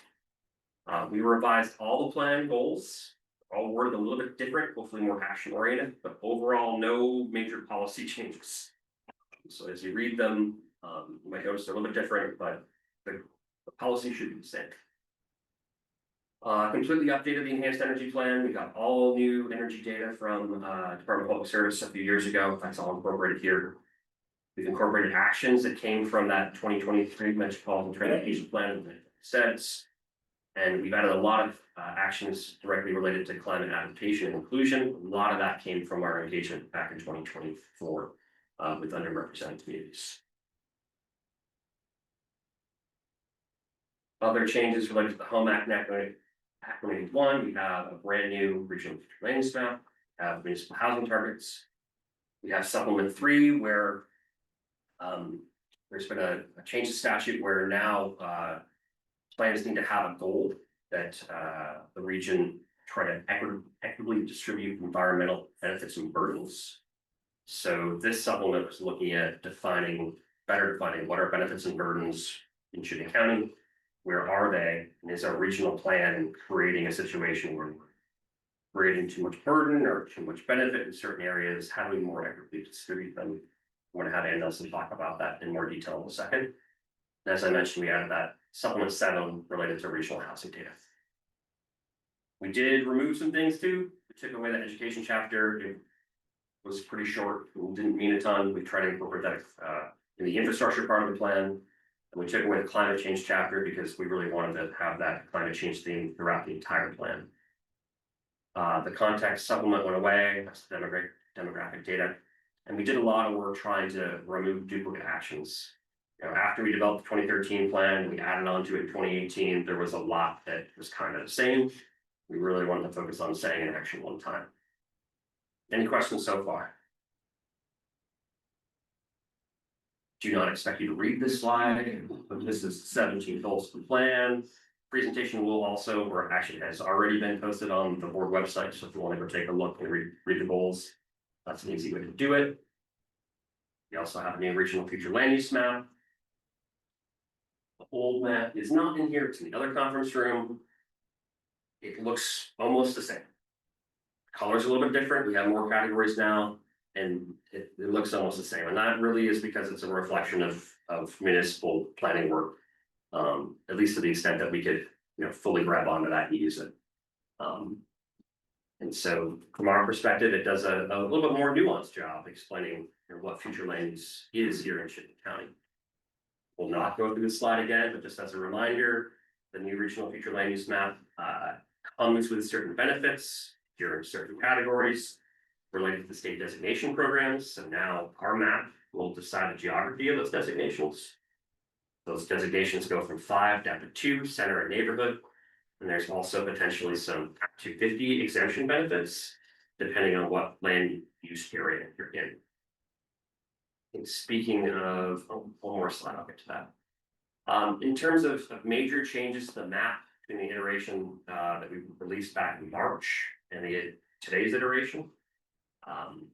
One, we really prioritized the rural conservation category over rural ag and forestry. Before we did the opposite. For example, if a parcel was in the current use program, we had mapped that as rural ag and forestry. If that parcel is also permanently conserved, we've actually now changed that to be rural conservation. That was in response to a lot of public comment that they wanted to see rural conservation whenever a parcel was permanently conserved. We even did that in our centers, plant growth areas and village areas.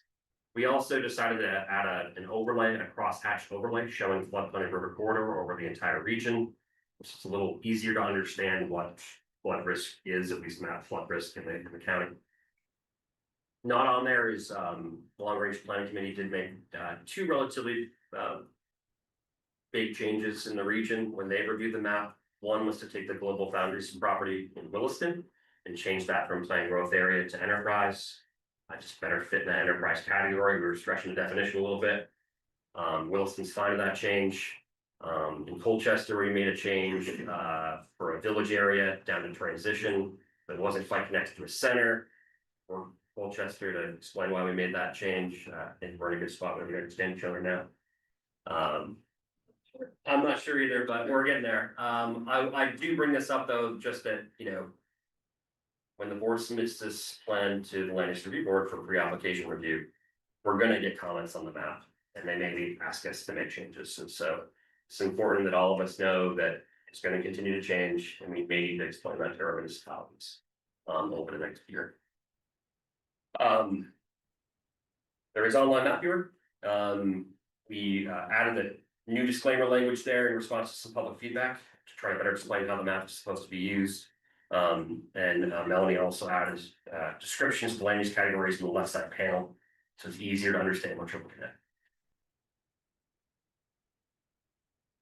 Future land use map questions. And so one of the things that Bard specifically asked us to do as staff is to try to highlight for the board those areas where we think the LURB might have some questions or comments. So this is that list.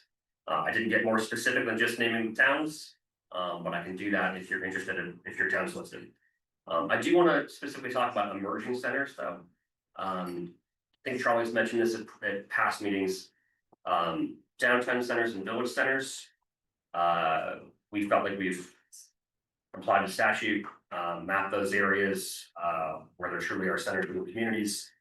There's a little bit of a disagreement with specifically staff at HC County Commerce Community Development about these emerging centers, and some are not historic. These from their perspective, and that is in the definition.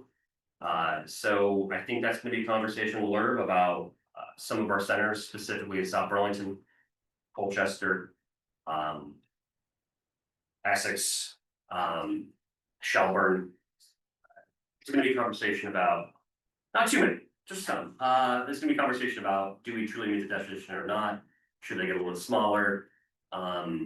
We have thought a lot about the staff. We have a lot of counterpoints. We have a lot of alternative strategies already kind of cooked up in the back of our minds to address this, but just know that it will be a topic of conversation.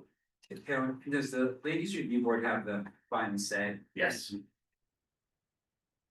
So if I could just interject on that point, though, we're gonna get comments back, sorry, you're probably gonna review the schedule, but we're gonna get comments back from them right around the end of the calendar year. Coincidentally, right before the legislative session. So there may be some things that we need to work with the legislature to clarify in statute also, Joe, so. I think the legislature has the final word. This really is a shift from the bottom up planning process to top down. I don't know, I feel like we had a lot of good bottoms up in our bottoms up. When the state gets the final say. I guess if they can, but still, well, I mean. They get the final How much do say. you think they will really change? But I think, our approach anyways, has tried to be as bottoms up. For sure, yours is. I hear you, it is different. It's very different with the state. We know that we're gonna get some pushback on enterprise areas. Winooski is one place in particular, Burlington as well. The industrial park in Winooski, for example, that is an enterprise area. It's adjacent to a planned growth area. That doesn't maybe strictly comply with statute and what it says. But it's something that Winooski expressed that we want this not to be a planned growth area where we see residential uses. We want it to be a center of job growth. It's a part of our community, but we want it to be this special category. So we expect that will be a conversation. Planned growth areas, we have a few areas, Shelburne, South Burlington, where I think we're gonna get questions about walkability to a center or complete streets existing. We feel pretty good. We're on, Google Street View, looking for sidewalks and looking for bike lanes to make sure there's complete streets. But there may be questions there. And then village areas. These are areas that don't need to have complete streets, but still need to be walkable to centers.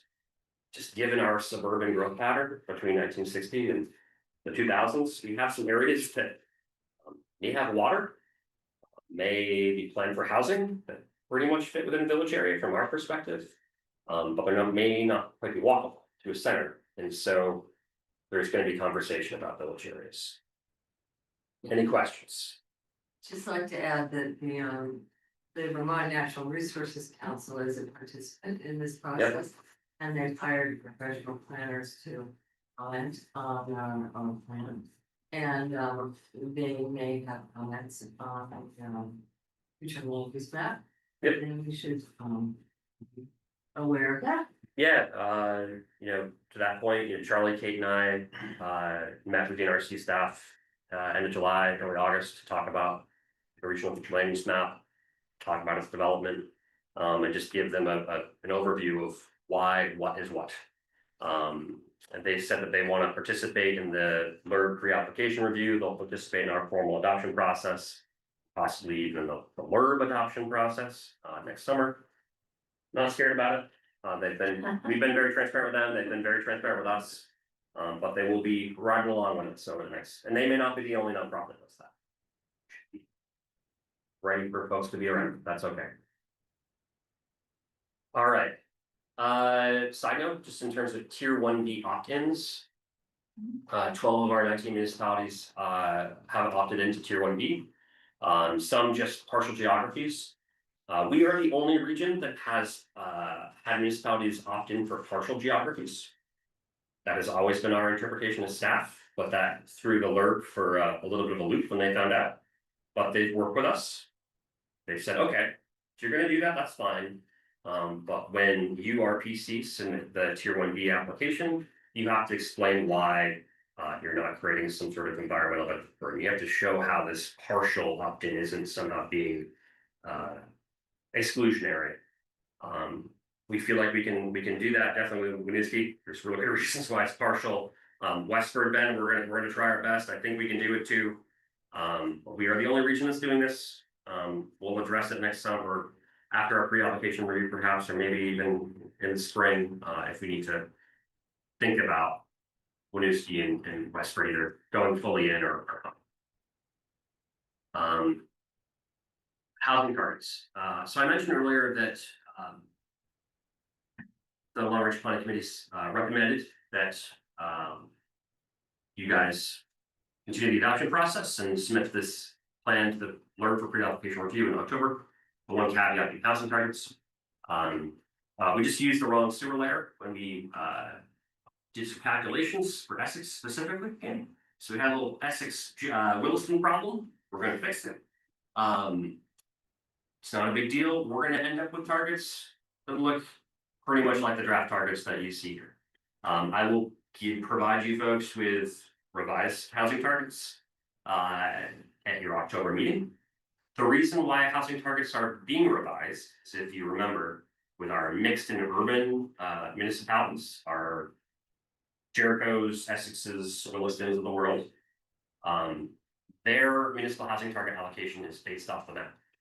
So because map boundaries changed a little bit this summer, we got to rerun those acreages and we got to come up with a little bit different calculation.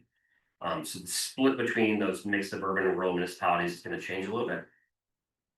The urban municipalities, our 4 cities, it's going to change a tiny bit because we had some overlapping data in GIS in terms of acreages. Overall, they should look pretty much the same as this. Our rurals should not change at all. The target should be exactly the same that you see next month as you've seen with all of them. Everyone's sufficiently nervous about that. Shouldn't be. We'll be fun. Any questions on housing targets? Okay. Environmental benefits and burdens analysis. And Nelson. Yeah. So back in, sorry, I'm standing, I would sit, but we'll wait. Back in 2022, the state of Vermont passed an environmental justice bill.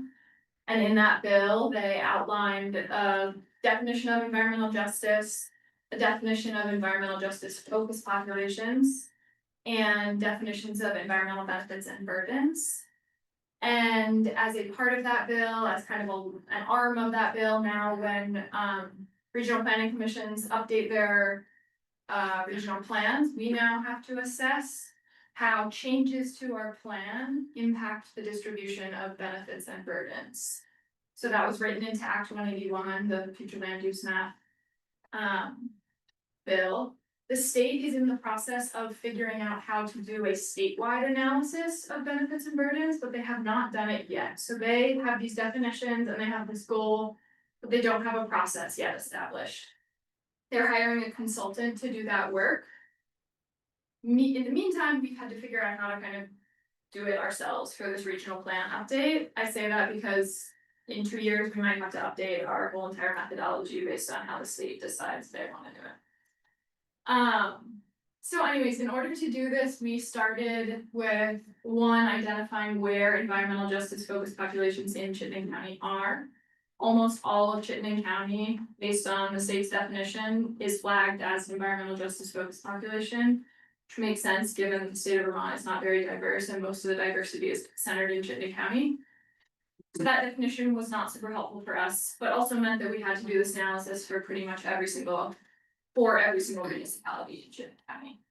The next step was to figure out which environmental benefits and burdens were relevant to our regional planning process. So which benefits and burdens are most likely to be impacted by changes to our regional plan. And then identify spatial data for each of those benefits and burdens to figure out who has access and who doesn't have access to, say, for example, clean air or healthy homes. And then we went through a process of integrating community knowledge into that process. Go to the next slide, too. I don't remember what we. Okay, wait. No, stay up on the other one. You got a phone? Not anymore. So to give you a little more detail, we took so an example of a benefit might be access to healthy water, access to clean air, access to healthy homes. access to green spaces. Those were all flagged as likely to be impacted or are impacted by our regional plan. So for each of those categories, we identified what data exists for the state of Vermont around that are indicators for those benefits or burdens. And then which Chittenden County municipalities currently have access to those benefits or maybe an unfair burden. The sense that, in more urban places, they might have less access to green spaces, for example. We took that data, or the result of that data analysis, to our community engagement advisory committee, and they were like, whoa, whoa, whoa, this doesn't really represent our lived experience in Chittenden County municipalities. For example, South Burlington has the third highest percentage of affordable housing in Chittenden County. The data kind of paints that as, okay, this is a benefit that South Burlington has that other municipalities don't necessarily have. However, that doesn't mean everybody in South Burlington has equitable access to affordable housing. There were also some weird federal data that just did not, Winooski was flagged as like 95th percentile for lack of indoor plumbing. Like odd things where we were like, I don't think that's right. So it really highlighted the need for more robust data as a part of this analysis. Now you can go to the next slide too there. Was this American, was this ACS, State American Community Service? Some of it was and some of it wasn't. There were a bunch of that specifically came from an environmental justice mapping tool that the federal government had that I think was ACS data. Yeah. Mm-hmm. Because ACS doesn't work for municipalities the size of this. Right. Yeah, the margins there are way too high. It's 20 plus or minus 7. Yeah.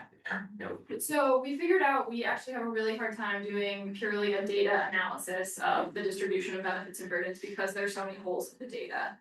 So what we did was some more community engagement to kind of elevate people's lived experiences and what we're hearing in communities to fill in some of the data gaps. So we collaborated with the Land Access Opportunity Board. They're a state-based board that does a bunch of community engagement throughout the state around land access issues. Contracted with them and they passed along feedback that they've been hearing throughout community engagement within Chittenden County. We collaborated with our community engagement advisory committee and we revisited all of the community engagement we did for the ECOS plan update and pull out pieces that were relevant to the distribution of benefits and burdens to fill in gaps for this analysis. And what we came out with instead of like a data snapshot for each municipality, we now have kind of a narrative summary that allows for a little bit more nuance in describing benefits and burdens for each municipality.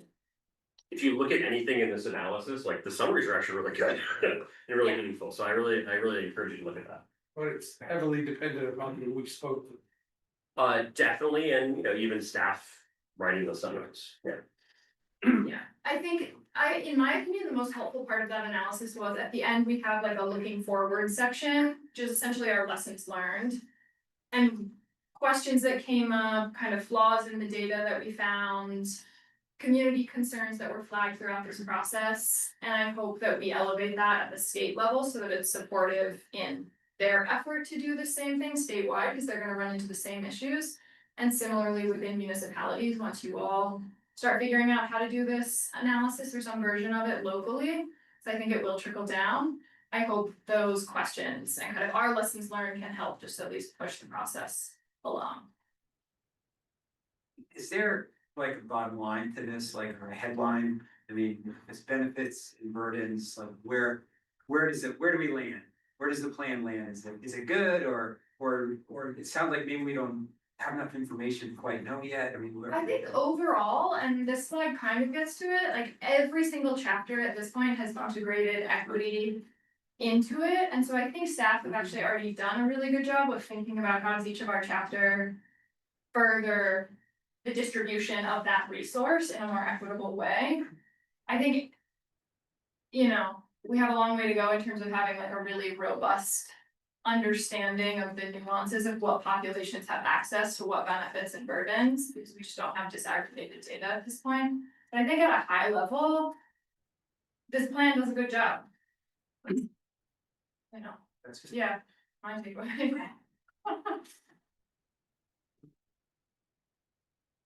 Yeah. All set? Yeah. Okay. what you haven't heard a lot about tonight is transportation, and that's like over 60% of our funding. So what about transportation? Transportation is something we've heard a lot about when we're doing communication, both in 2024 and 2025. But for now, we really concentrated on making sure there was alignment between the MTP and this plan, and make sure there's supportive actions in other parts of the plan itself. We're gonna do a more thorough look at that transportation chapter in 2028, because in 2028, we need to have a new metropolitan transportation plan.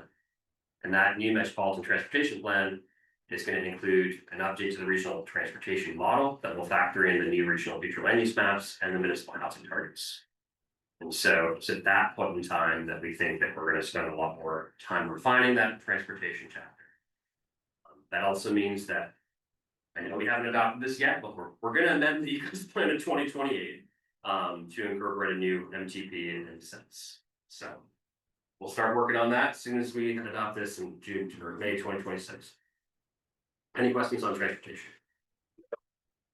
Jason's here to answer all your regional transportation model questions. Okay. In terms of actions and implementation of the plan itself, we have a new implementation table.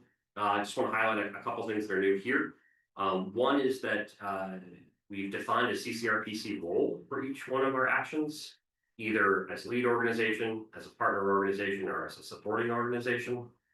This way we wanted to be transparent on what we're going to do ourselves, what we're going to help our partners with, and what we may just kind of support from a policy direction. We also have timeframes of short, medium, and long.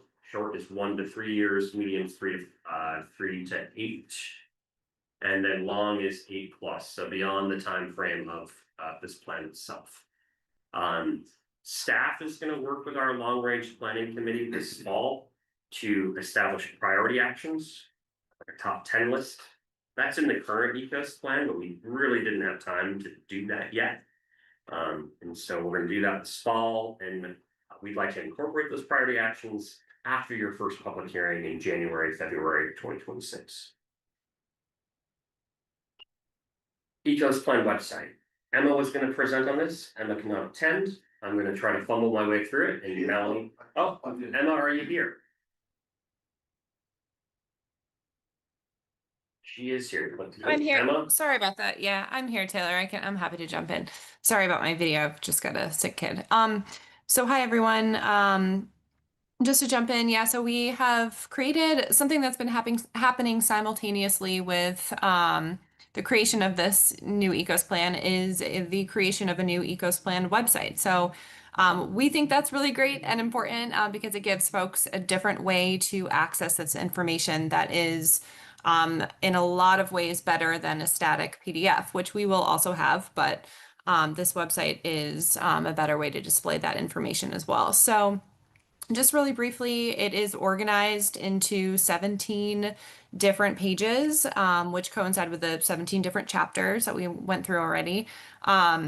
This is really great because it gives us the opportunity to have an interactive facing indicator, so interactive facing indicator, so charts and statistics and apps, as well as our maps.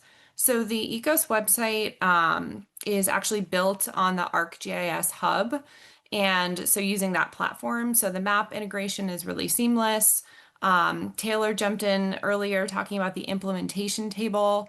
This is going to be, rather than a static long spreadsheet that outlines all of the implementation, this is going to be a really interactive table on that website directly. So we're really excited about that. I think next slide. And this is just a tiny little snapshot of how easy it is to access each one of these pages. So these are little icons based on each chapter. The full website is much more robust than this, but it's in process. So that's just a little snapshot.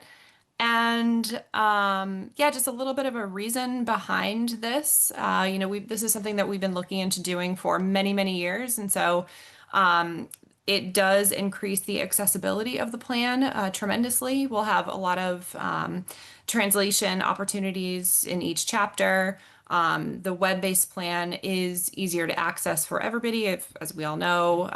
The an internet experience is much better than a static PDF. It also opens up a lot of public engagement opportunities. ArcGIS Hub does have a lot of opportunities that we're still exploring to make comments directly in the website. So we may not need a third-party app in the future. And again, this implementation table widget is something that's going to be really great. So it's quick access for everybody in a translated format if, the users choose, regarding how we're going to be implementing the goals in this plan. So just really excited about an interactive user experience. This is something I think we're pretty close to being ready to show you all. I think we're looking to get it. It's already, it's in a pretty good space. So I think we're talking about October, Taylor. Does that sound right? Just for a little preview. November, there you go. That sounds better. So November, just to give a preview, and you'll have plenty of opportunities to comment on that and give us feedback and stuff. But yeah, just in general, really excited that this is happening alongside the plan. So Awesome, thank you, Emma. In terms of long-range planning committee moving forward, they're going to meet this fall to talk about priority actions. They'll share those priority actions with you in January, your first public hearing. They're also going to reconvene after your first public hearing. That's how we're envisioning this working out. Hold your first public hearing, receive public comment, and then provide direction to the long-range planning committee to go back and make revisions to the plan. So February and March 2026. In terms of your schedule, there's a lot more on it. My next slide is going to say that here in September, please review the draft plan. If you have any last comments or questions, please let our staff know by October 1. It's something minor, maybe we can address it real quick in the plan, make an edit. If it's something a little bit more meaty, maybe we talk about it in January, maybe we make an edit in February and March, that's okay. As Dan said earlier, we're going to ask in October that you forward this plan to the land use review board for pre-application review. I'd like you to hold your first public hearing in January 2026. Review edits the long range planning committee works on in March 2026. Hold your second public hearing in May 2026, and ideally adopt the plan that night. And then agree to submit it to the land use review board. And the land use review board holds a public hearing in June or July 2026. When they do that, all the Act 250, the Tier 1B Act 250 exemptions become live, and then so do the new state designations. Taylor, is Yes. there a spot for the land use review board? You said they may have issues. Yeah. Wouldn't that be somewhere in the October, January? What's gonna happen there, Garrett, is we're gonna hopefully submit in October, provided you guys wanna do that.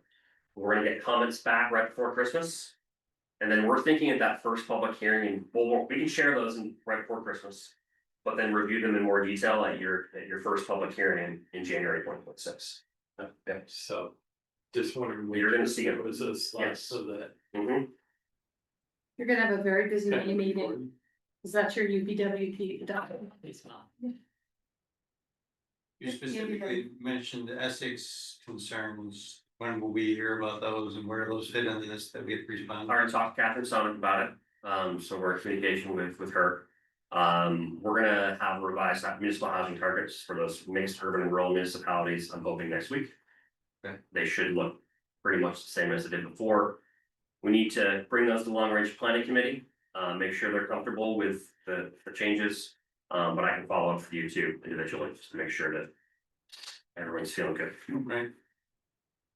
Reminding you these, but yes. I will evaluate this. Thank you. Like I said, please review those engagement summaries. Remember what we heard as we were developing this plan. Review the plan itself. If you are strapped for time, really focus on goals and actions. And then please provide any relevant comments to us by October 1st. That's a Wednesday. Like I said, if it's minor, maybe we can address it real quick and get that in October draft. It's a little major. Maybe we'll address it in January, February 2026. Do you have any questions? Let Kate, Sarah, or I know. Kate and Sarah, is there anything else that you have to add as we close this out?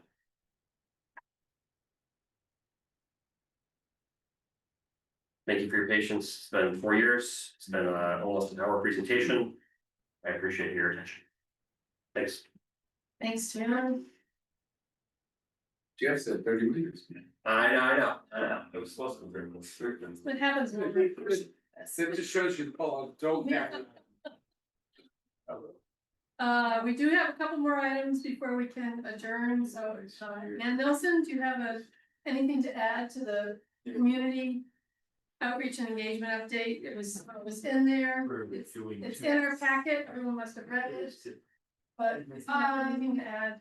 Yeah, minor little updates, the Community Engagement Advisory Committee was working on benefits and burdens, we've now moved on from that. This month's meeting will be focused on housing, Champlain Housing Trust is gonna come and talk to the group, which will be great. I think you all have heard this, but so Essex Junction and Winooski included funding in their FY25 budget for essentially to buy some of my time to act as like a municipal equity policy advisor. So I'm working with Winooski and Essex Junction on a couple of their internal priorities and goals. We're gonna try to get the word out more and kind of do some advocacy in other municipalities to help maybe get some more funding for FY26 with the goal of eventually being able to hire a separate position specifically focused on policy advising for municipalities. But that's ongoing. Charlie, I think we'll talk more about another grant that we received. And I'm working internally on updating our public participation plan, so our stipend policy and our language access plan. Great, thank you. Yeah. All right. All I right. don't have any updates, but I bet you do. I'll try to bring us home. So just a reminder, I think Emma probably sent you an email sometime over the summer about kind of a code of conduct, conflict of interest acknowledgement. Just a heads up, she'll be sending a reminder to you if you haven't filled out that form. To please do that. The second item, and Nelson just made a reference to this, but Essex Junction, Winooski, South Burlington, and Shelburne are cooperating on this.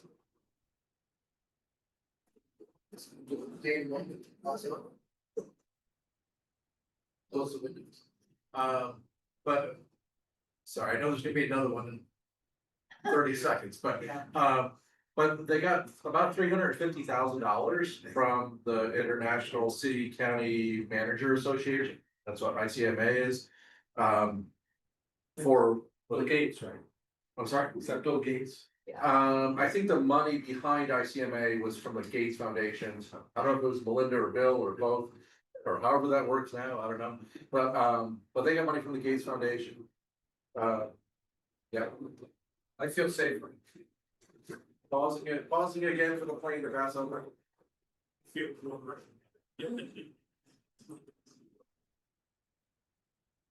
And as part of that grant, it's one of the requirements is hire gonna get the name wrong, economic mobility.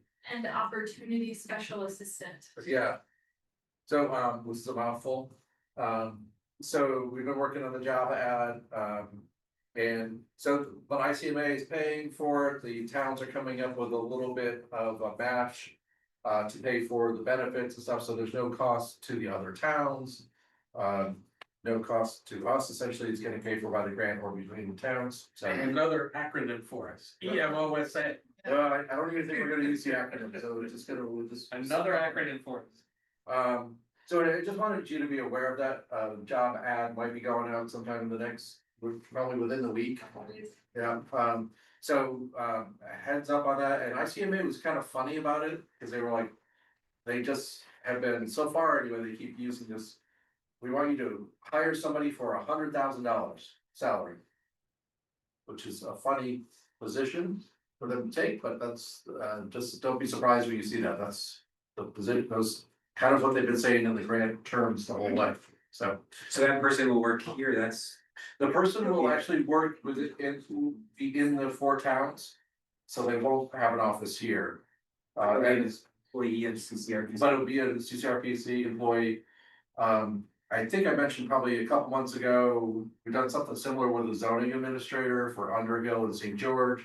Where that person is just working in the town, so, and we're doing that purposefully to reduce the cost of the person, so we don't have to apply our indirect rate to that person, which would increase the cost, so.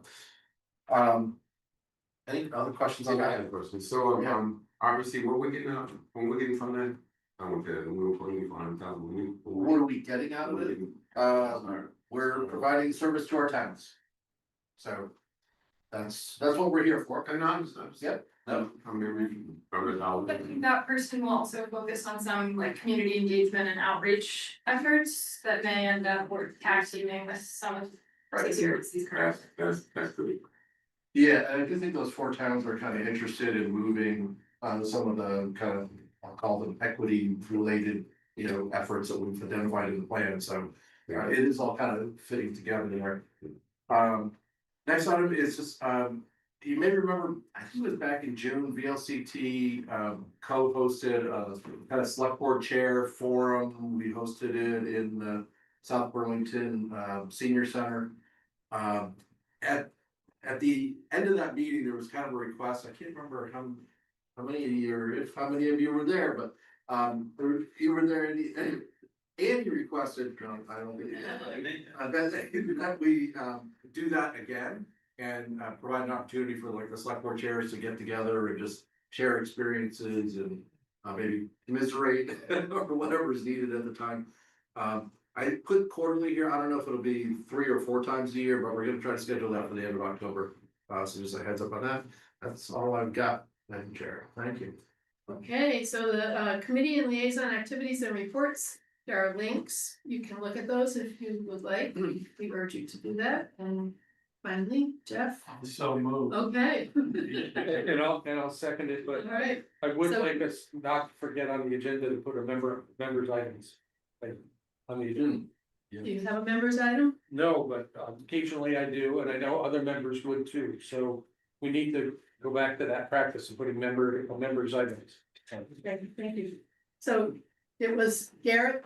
Garrett made the motion. Jeff second. Thank you. Yeah. All those in favor of adjourning? Any opposition? Anyone want to stay? 8 PM on the dot. Thank you all very much. So much. Chris wants to split it out. What's that? You want to, you always have.